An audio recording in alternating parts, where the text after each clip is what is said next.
joining us.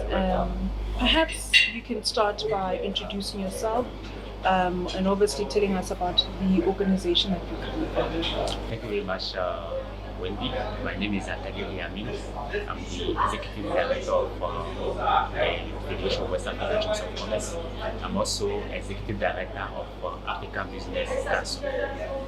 Now, obviously, you have a lot of experience in the business world on the African continent. You have conversations, I guess, with government and entrepreneurs. Now we're talking about the Africa Free Trade Agreement. I'm curious to find out from you, what do you think is needed in order to fully implement this project, which everybody's just talking about? Thank you very much, Wendy. As I said, that I'm the Executive Director of the West African Chambers of Commerce and Africa Business Council. There are two organizations set up by government, by head of states, to support private sector on public-private dialogue, and access to markets, cross-border investments. You see where we are coming from. When we started the discussion on CFTA, we were the organization that are supporting the public sector to bring the private sector perspective in the CFTA agreement. So what we discovered since we started is that we still need more information, more sensitization to enable our members to fully understand. We cannot implement the CFTA if we didn't sensitize private sector organization. When you take Africa Business Council were set up by head of states to support the implementation of CFTA. So when the CFTA Secretariat is like a public sector arms and African Business Council private sector arms, and both are coming together to make sure that we achieve the objective of boosting intra-African trade. So what we have to do now as a private sector organization is to make sure that our members know what are their benefits if we have to work on that CFTA. The market is open. Yes, is it really open? We have to move from one country to another country. Yes, is it easy to move? Is it easy to get visa to access to a country? That is a type of sensitization that we as a business organization, we have to do to enable our members understand their rights and also to lobby by the government to let them know that they take commitments.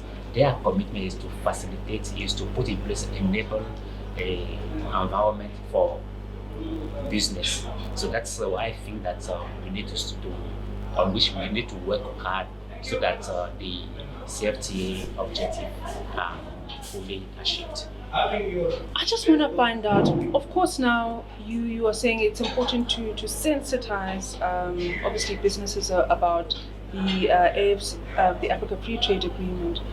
When do you think we will fully see this in action? When will we actually now, for real, experience the Africa Free Trade Agreement?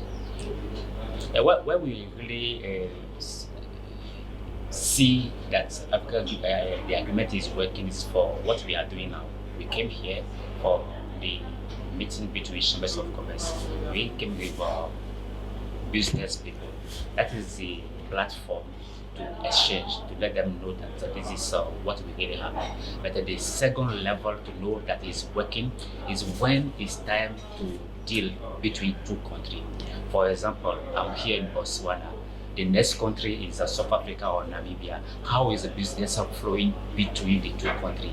People here are there having any issue to do business for the neighboring country.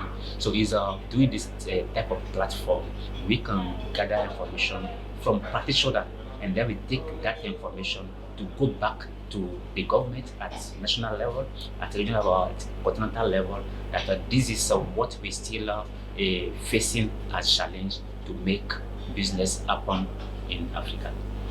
I love that. I guess it takes time. It takes a bit of patience, but you are saying no, it's happening. So perhaps maybe you can give another person a reason to come to the next Prosperity Africa conference, why should they even make time to come to this type of conference?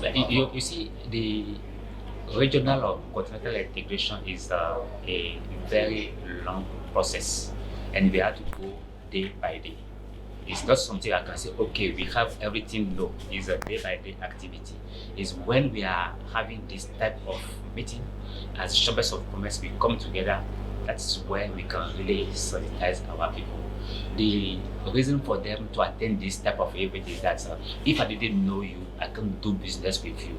If I didn't know you, I can't do anything with you. So it's when we come together as a B2B, business to business meeting, business to government meeting, or business to any other governmental agency discussion.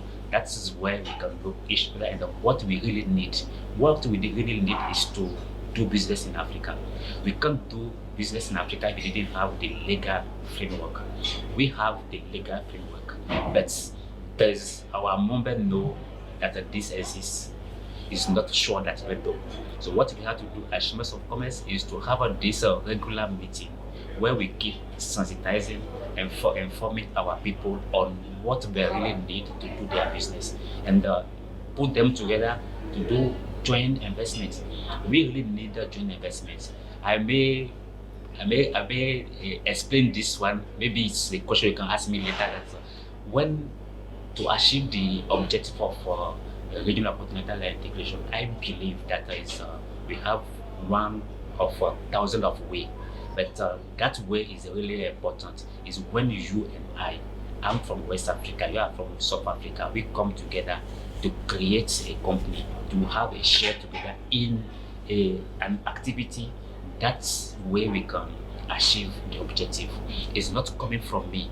It's the founding father of my federation, the Federation of African who said it's only when the citizens are coming together to create a company or to create an activity, that is the only way we can achieve the regional integration.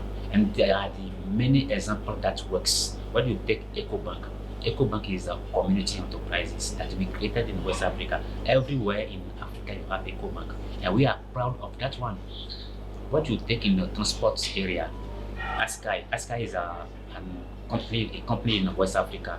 But Askai is a joint company between Ethiopian Airlines and Askai. So you see how West Africa and East Africa come together. So it's that type of company, joint company, that we can do to achieve the objective of a regional or continental integration. I will believe at chambers of commerce that if government support us to have a legal framework that allow citizens from Benin, from South Africa, from Morocco, or from Kenya coming together to create their company, to create their industry, we think that is one of the way to achieve the objective for boosting intra-African trade. Thank you so much for joining us. You're welcome.